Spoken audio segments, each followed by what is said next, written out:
Hello guys, welcome back. So in this lecture I want to show you this is our playlist.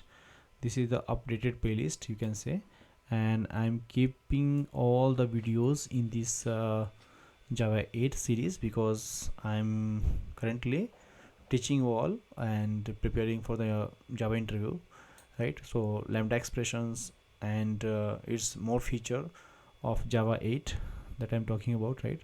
सो मैं सारा video इस series में डाल रहा हूँ, जावा 8 के सीरीज़ में, right? You can see here. So 21 videos till now we have added, right?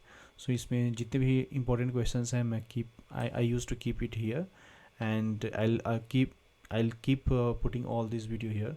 सो मैं क्या करूँगा, इस प्लेलिस्ट को मैं और भी अपडेट करते रहूँगा और आप इसको देखते रहें, right? So let's understand one more question that I have missed while creating the videos of the Java 8, right?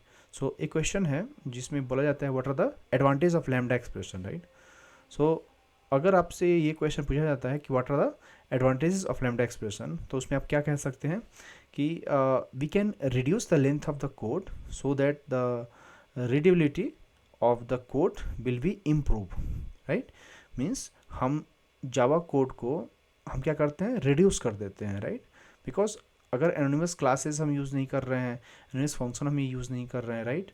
In place of क्या कर रहे हैं, लैम्डा एक्सप्रेशन यूज़ कर रहे हैं, तो क्या होगा, ऑब्वियसली कोड कम हो जाएगा, राइट? अब जब कोड कम हो जाएगा तो उसका रीडेबिलिटी और मेंटेनेंस ईजी हो जाएगा, राइट?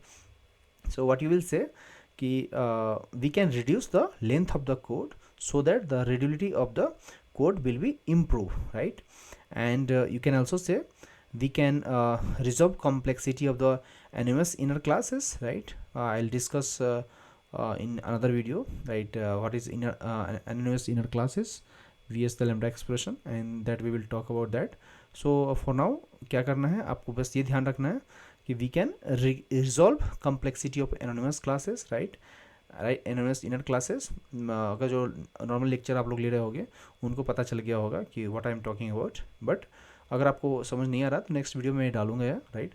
जिसमें हम समझेंगे एनोनिमस इनर क्लास क्या होता है एंड लैम्डा एक्सप्रेशन क्या होता है, दोनों को कैसे हम यूज़ कर सकते हैं, राइट?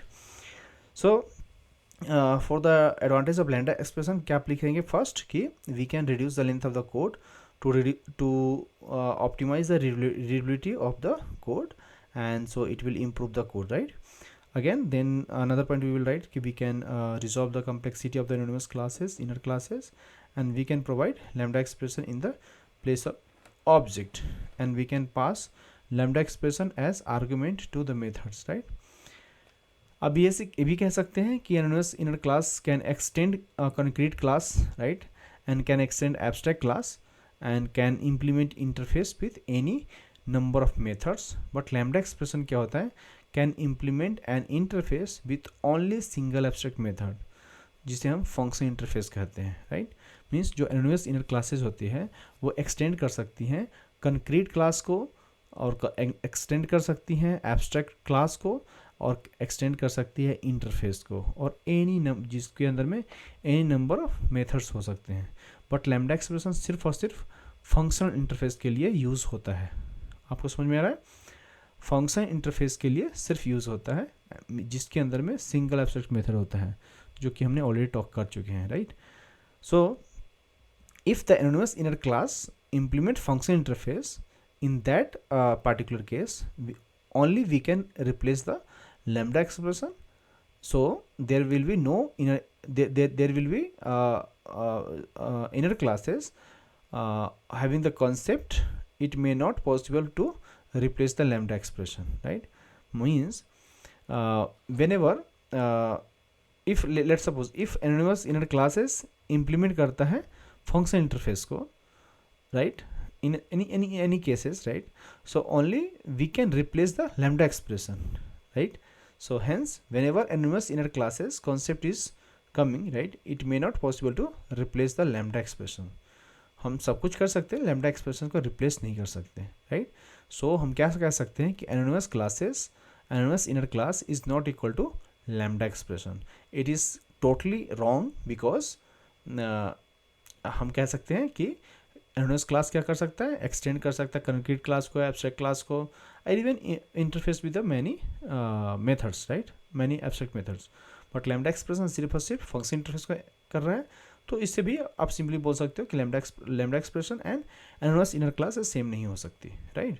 तो ये हमारा बेस्ट एडवांटेजेस है।